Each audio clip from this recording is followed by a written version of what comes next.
ఫోటోని కుట్టేద్దాం. నగరంలో సరికొత్తగా ట్రెండ్ అవుతున్న ఎంబ్రాయిడరీ స్టైల్. పూర్తి వివరాలకు చదవండి రేపటి సాక్షి హైదరాబాద్ ఎడిషన్. హత్యలు, అత్యాచారాలు, దాడులు, హింసాత్మక ఘటనలు, వేధింపులు, అక్రమ అరెస్టులు, కక్ష సాధింపు రాజకీయాలు, విధ్వంసం. వెరసి తూర్పుగోదావరి జిల్లాలో కూటమి అరాచకాలకు అంతే లేకుండా పోయింది.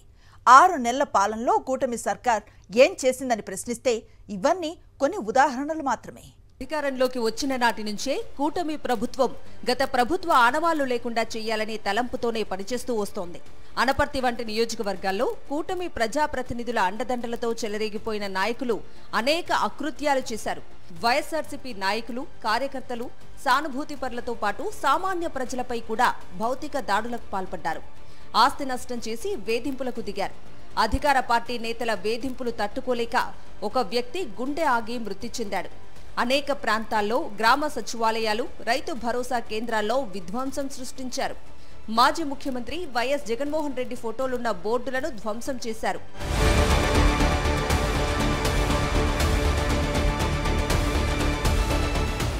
అధికారంలోకి వచ్చిన తొలి నాళ్లలో వైఎస్ఆర్సీపీ నేతలను టార్గెట్ చేసిన కూటమి నేతలు ఇప్పుడు సోషల్ మీడియా కార్యకర్తలను వేధిస్తున్నారు.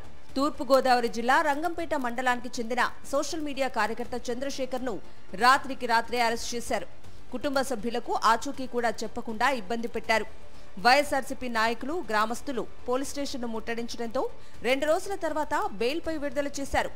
ఇలా ఒకరిద్దరు కాదు, ఎంతో మంది సోషల్ మీడియా యాక్టివిస్టులను అదుపులోకి తీసుకుని చిత్రహింసలకు గురి చేశారు.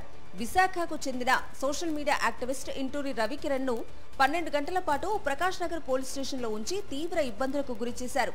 వివిధ జిల్లాలకు చెందిన చాలా మంది సోషల్ మీడియా యాక్టివిస్టులు ఇప్పటికీ రాజమండ్రి సెంట్రల్ జైల్లో రిమాండ్లో ఉన్నారు.